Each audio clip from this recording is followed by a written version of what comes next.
I thought I'd film some videos on the build of my 79 because there's a few areas, there's heaps of 79 videos all over YouTube, there's hundreds of them. But there's a few specific topics that I was trying to get information on that I couldn't find the information on. And I've gone down those paths and I thought it might be good to document how I got on.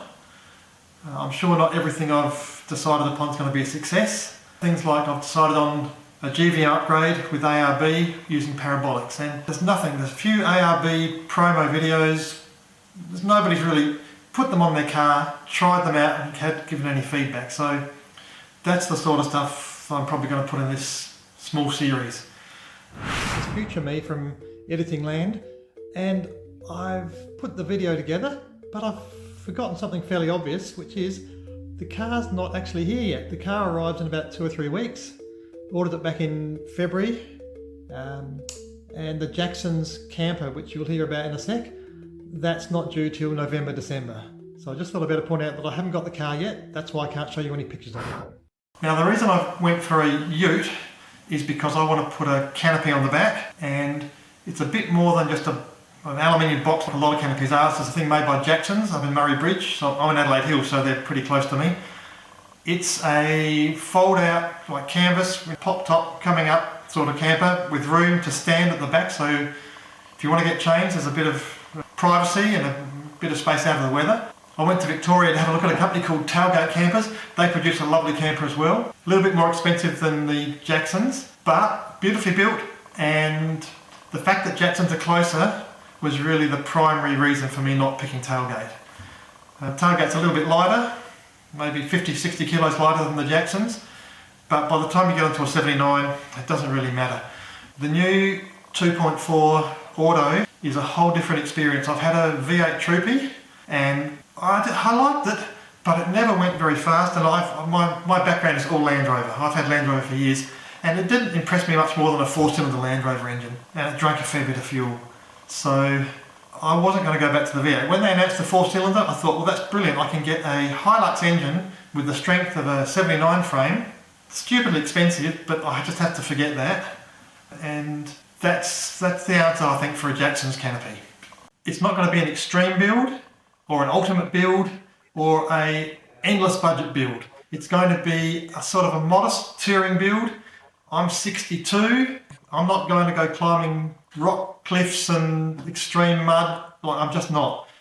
So it's going to run all-terrain tyres, not mud terrains. It's going to be a mid-level sort of build. We're not chucking huge amounts of cash at it. No, that's not true. There's a fair bit of cash being chucked at it. But it's not one of those builds where they like put coils on the back or tune the motor with some stupid amount of horsepower and replace the clutch. It's just what I call an old person's build, perhaps. It's not going to have 37s on it, even 35s. I'm going 33s. It's just going to be what I call a touring build. So if that's not your thing, this is not for you. Primarily, the stuff that's going onto it is from ARB, and that's sort of because of the breadth of coverage they've got throughout Australia. I'm not sponsored. I've paid for everything myself. So if I don't like it, I presume, although I've seen with DCS, that it can turn to shit, so maybe I won't say if I don't like it, I just won't post it. But I think I feel free to say what I want for the things that I'm not testing, the things that I'm using. It's not going to be a product review set of videos, it's really my choices, documented and explained.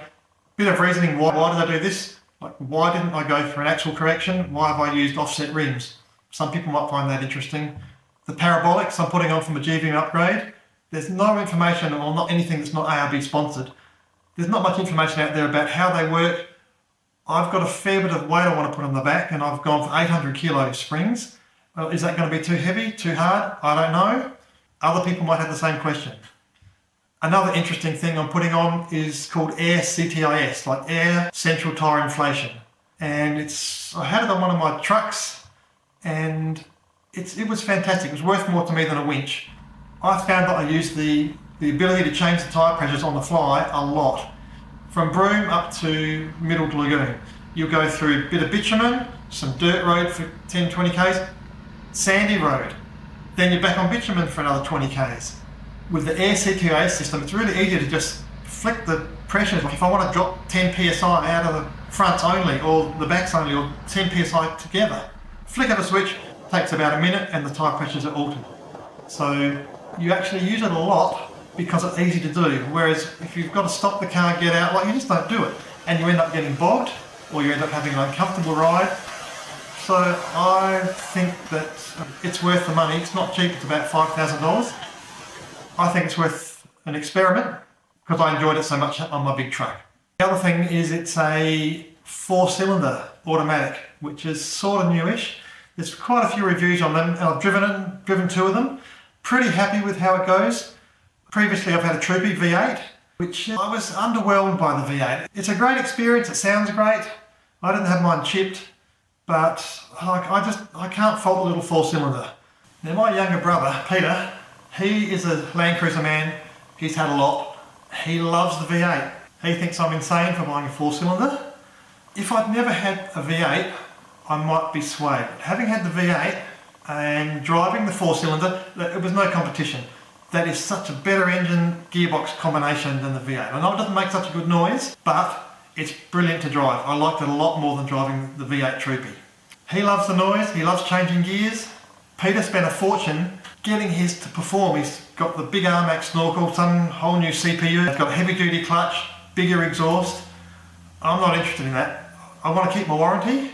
The 4-cylinder goes hard enough, and I think it's just other things like changing a starter motor, or what else is bad in the V8? Oh, the alternator's rubbish in the V8. Just things like that. I'm going the 4-cylinder, and some people say, well, it won't go as long as the V8. It'll go. I'm 62. If it lasts 10 years, my current mileage, that's, I don't know, I do about 15,000 Ks a year. 10 years is 150,000 Ks. A Hilux engine will do that, no problems at all. I'm not worried about it. And I don't keep my cars that long. The last time I had a car older than 10 years old, no, they're gone. So I'm happy with that. He's going to give me a hard time, I don't care. The upgrades I'll be doing are mostly going to be DIY, apart from the GVM upgrade has to be done by a certified, I don't know, inspector or something like that.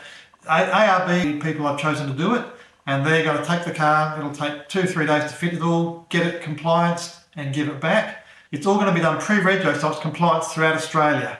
You can get it done post-rego, but then it's only valid for the state you're in, which is, for me, South Australia. So after deciding on the Jacksons as a requirement, then I had to decide on what ute I was going to cart it around on.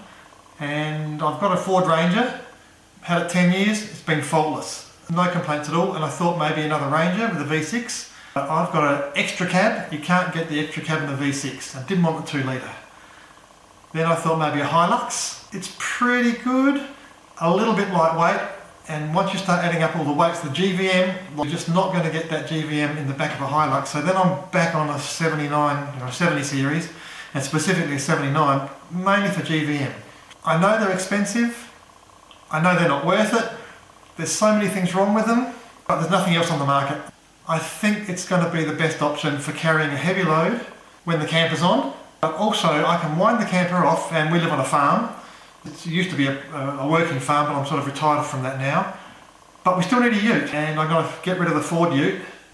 And we want to be able to use the Jackson's tray without the canopy on, just as a farm ute, which seems to going to be working out quite well.